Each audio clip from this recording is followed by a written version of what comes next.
Uyu munsi wari uzi ko tugiye kureba ku bintu bitatu by'ingenzi bya mbere ku isi. Wari uzi ko uyu mugabo tugiye kuvugaho ni umugabo wa mbere ukomeye cyane ku isi, ni umugabo urinzwe kandi ufite amafaranga, ni umugabo umeze neza mu kintu kijyanye na industry ya music. Uyu mugabo nta wundi ni The Ben. Uyu mugabo The Ben ni umwe mu bagabo bafite amazina akomeye. Uyu mugabo amazina ye nyayo yitwa Mugisha Benjamin. Uyu mugabo witwa Mugisha Benjamin amazina ye yitwa The Ben.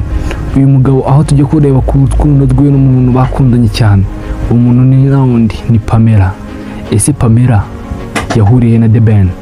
Ese urukundo rwa The Ben, urukundo rwa Pamela byagenze gute kugira ngo bagere aho bakora anniversaire y'urukundo rwabo? Byagenze gute kugira ngo bagere bavuga ngo The Ben nemeye ko nakwambika impeta? Ibyo nibyo tugiye kureba. Mube hano kuri iyi channel murushaho kugira ibintu byinshi mutari muzi, murushaho kubimenya. Uyu ni umwanya, uyu ni umunsi wo kumenya amakuru yose utaruzi. Wari uzi ko uyu mugabo witwa The Ben amazina ye nyayo yitwa Mugisha Benjamin? Niyo mpamvu kugira ngo umunsi wa mbere ahure n'umukobwa witwa Pamela, bahuriye he mu gihugu cy'i Nairobi muri Kenya, aho uyu mukobwa Pamela yari yagiye muri Kenya i Nairobi mu gitambo cya Miss cy'abamezi, aba ari nawe utwara icyo gisonga rero kugira ngo ahure n'uyu mugabo witwa The Ben. Aho uyu mukobwa Miss Pamela yagerageje gucika ayo marushanwa akanza akajya guhura na The Ben. Mu kumara guhura kwiwe byabaye ibintu byiza cyane, aho bajyanye kuri film. Bavuye kuri film The Ben za nkuru ziwe nziza y'amagambo asekeje akarushaho kuyabwira uyu mukobwa Pamela.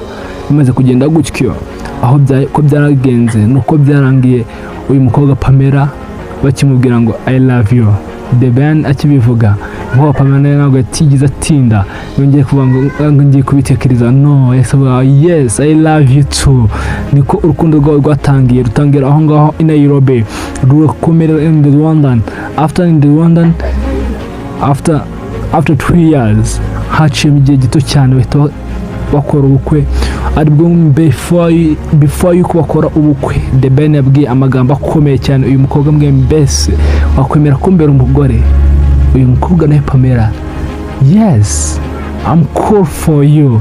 Amaze kwimubwira arangije atafata iyo decision. The Ben ku munsi wo kumuha ikamba ryo kumwambika impeta yiwe avuga ngo ni ibintu byari bikomeye cyane. Yavuze ngo nyambitse inshuti yanjye magara, ntabwo bikiri urukundo kuko urukundo rujya rushira, ariko yambitse inshuti ye magara.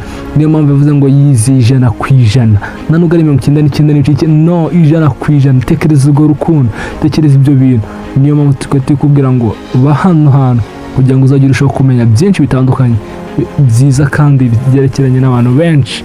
Wow, ba hano uyu munsi bwari ubucukumbuzi bwa bundi abantu mwese mukomeyeho mukeneye kumenya bukomeye cyane.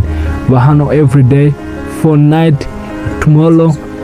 Ukande subscribe, ukande share, ukande like, ukandike comment, tugumye tubane, rushaho kubona ibintu byinshi kandi byiza utaruzi.